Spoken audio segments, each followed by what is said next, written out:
Friends எல்லாருக்கும் வணக்கம். இன்றைக்கி ஒரு புது செய்தியோடு உங்களை சந்திப்பதில் மகிழ்ச்சி அடைகிறேன். இன்றைக்கி ஒரு செய்தி உங்கள்கிட்ட பகிர்ந்து கொள்வதில் நான் பெருமை கொள்கிறேன். காரணம், இந்த செய்தியெல்லாம் எனக்கு ஏதோ புதுசாக ஞானோதயம் வந்த மாதிரிலாம் யோசிக்க வேண்டாம். நானும் உங்களை மாதிரி சில புத்தகங்களை படிக்கும்போது அல்லது சில பேரோட பேசும்போது, சில பேருடைய ஆலோசனைகளை கேட்கும்போது வரக்கூடிய சின்ன சின்ன தகவல்களை ஒருங்கிணைத்து இதை எப்படியாவது நம்மளை பின்தொடரக்கூடிய சில இளைஞர்களுக்கு அது வழிகாட்டுதலாக இருக்கும், அல்லது நம்மக்கிட்ட பணியாற்றக்கூடிய ஊழியர்களுக்கு இது ஒரு புதிய உத்வேகத்தை வழங்கும். அப்படிங்கிற அடிப்படையில் இந்த செய்தியை உங்களோட பகிர்ந்துக்கிறதுல மகிழ்ச்சி அடைகிறேன். நண்பர்களே, நாம் இன்றைக்கி ஒரு செய்தியை தெரிஞ்சுக்கலான்னு ஆசைப்பட்றோம். அது என்னன்னு கேட்டிங்கன்னா, ஒரு மனிதனுக்கு பல்வேறு ஆற்றல் இருக்குது, பல்வேறு திறமைகள் இருக்குது, பல்வேறு அனுபவங்கள் இருக்குது. இந்த அடிப்படையில் நம்ம ஆற்றலை பற்றி ஒரு 5 வகையான ஆற்றலை பற்றி உங்கள்கிட்ட விளக்கமாக சொல்லலாம் அப்படின்னு ஆசைப்பட்றேன். அதில் முக்கியமானது என்னென்னா பொசிஷ்னல் பவர். பொசிஷ்னல் பவர் என்பது என்ன அப்படின்னு சொன்னால், ஒரு மனிதன் அவன் இந்த சமூகத்திற்கு செய்யக்கூடிய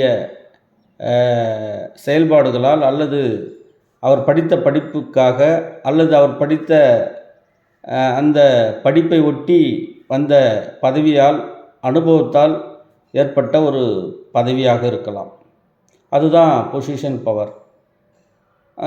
என்ன எடுத்துக்கிட்டிங்கன்னா, நான் தமிழகம் முழுவதும் கேபிள் டிவி ஆப்ரேட்டர்களுடைய மாநில பொதுச் செயலாளராக ஒரு 15,000 ஆப்ரேட்டர்களுடைய வழிகாட்டியாக இருந்திருக்கிறேன். தற்போது துணைத் தலைவராக பதவியில் இருக்கிறேன்.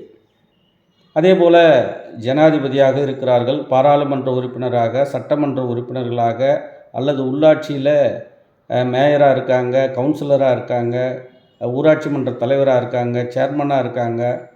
அதே போல் அரசு ஊழியர்களாக இன்றைக்கி தலைமைச் செயலாளர் உட்பட பல்வேறு உயர் பொறுப்புகளில் இருக்காங்க. இதெல்லாம் பொசிஷ்னல் பவர்னு சொல்லுவோம். இந்த பொசிஷனல் பவர் எப்படி வந்தது அப்படின்னு பார்த்திங்கன்னா, அதிகாரத்தில் இருக்கிறவங்களாம் பார்த்திங்கன்னா தன்னோட திறமையால் படித்து வந்த பதவி. அதே போல் பார்த்திங்கன்னா, அந்த அதிகாரத்தில் இருக்கக்கூடிய அந்த பதவி என்பது எப்படி பயன்படுத்துகிறோம். இப்போ நாங்கள் வகிக்கிற பதவியெல்லாம் பார்த்திங்கன்னா, இந்த 15,000 ஆப்ரேட்டர்கள் ஏற்றுக்கொண்டு என்னை இந்த பொறுப்பில் உட்கார வச்சுருக்காங்க, அவ்வளோதான். ஸோ இது யதார்த்தமாக சொல்லணும்னு சொன்னால், நம்ம மேலே போட்டுக்கிற சட்டை மாதிரி தான். அந்த சட்டையை எப்போ வேணாலும் கழட்டி வச்சுட்டு போயிட்டே இருக்கணும், யூனிஃபார்ம் மாதிரி தான். அந்த மாதிரி தான் பதவி, இந்த பொசிஷனல் பவரை பொறுத்த வரைக்கும். இந்த பவரை நாம் எப்படி மக்களுக்கு பயன்படுத்த போகிறோம். இந்த 15,000 உறுப்பினர்கள் நீங்கள் வெளியே போன்னு சொன்னால் இந்த பதவி நம்மக்கிட்டேருந்து போயிடும். அதே போல் 60 வயசு ஆயிடுச்சுன்னு சொன்னால், அது தலைமைச் செயலாளராக இருந்தாலும் சரி, அல்லது சாதாரண தாசில்தாராக இருந்தாலும் சரி, 60 வயசு ஆயிடுச்சுன்னா ரிட்டையர்மெண்ட்டு தான். அந்த குறிப்பிட்ட காலம் 5 வருடம் பாராளுமன்ற உறுப்பினர் பதவிக்காலம்னு சொன்னால், அதுக்கப்புறம் ஒரு நாள் கூட, ஒரு நிமிஷம் கூட அவரால் பதவியில் இருக்க முடியாது, வெளியே போய் தான் ஆகணும். இதுபோல் அந்த பதவிக்கான காலக்கெடு என்பது ஒரு கால நிர்ணயிக்கப்பட்ட காலக்கெடு. அந்த பதவியை நாம் பயன்படுத்தி எவ்வளோ பேருக்கு நல்லது செஞ்சுருக்கோம், எப்படி செய்கிறோம், இந்த பதவியை வச்சு எத்தனை பேர் மிரட்டி என்னென்ன விஷயங்களை சாதிச்சிருக்கிறோம் அப்படிங்கிறதெல்லாம் கொஞ்சம் சிந்தித்து பார்க்கணும். இந்த பொசிஷனல் பவரை சரியாக பயன்படுத்துகிறவங்க மக்கள் மனதில் நீங்காத இடம் பிடிச்சிருக்காங்க. அது கிராமத்தில் ஒரு கதை ஒன்று சொல்லுவாங்க. தாசில்தார் வீட்டில் நாய் செத்து போச்சான். ஊரே ஒன்றா சேர்ந்து அழுதுதான். ஒரு வாரம் கழித்து தாசில்தார் இறந்துட்டாராம். ஒரு நாய் கூட பார்க்கலையாம். இந்த கதையை கேட்டிங்கன்னா உங்களுக்கெல்லாம் ரொம்ப வேடிக்கையாக இருக்கும். தாசில்தார் வீட்டில் நாய் செத்ததுக்கு ஊரே அழுதுதான். தாசில்தார் செத்ததுக்கு ஒரு நாயும் பார்க்கல அப்படின்னு சொன்னாலாம். அப்படின்னா என்னென்னா, அவர் பதவிக்கு கொடுக்கக்கூடிய மரியாதையை தவிர அவருக்கு கொடுக்கக்கூடிய மரியாதை இல்லை. அப்படி தான் நம்ம அதை எடுத்துக்கணும். இந்த பவரை நாம் சரியாக பயன்படுத்த வேண்டும். அப்படி சரியாக பயன்படுத்தினால் நிச்சயமாக அது ஒரு மனிதனின் வெற்றியாக நாம் கருதுகிறோம். 2வது பவர் ரொம்ப ரொம்ப முக்கியம். என்னன்னு கேட்டால் கம்யூனிகேஷன் பவர். ஒரு மனிதனுக்கு இன்றியமையாத தேவைகளில் முக்கியமான பவர் என்னென்னா கம்யூனிகேஷன் பவர். நான் கூட ஒரு செய்தியை சொல்கிறேன்னு சொன்னால் இது எல்லாருக்கும் புரியணும். நாம் ஏதோ கடமைக்கு ஒன்று சொல்கிறோம் அப்படின்னு சொன்னால் அது சில பேருக்கு புரியும், சில பேருக்கு புரியாது. அந்த கம்யூனிகேஷன் பவர் என்பது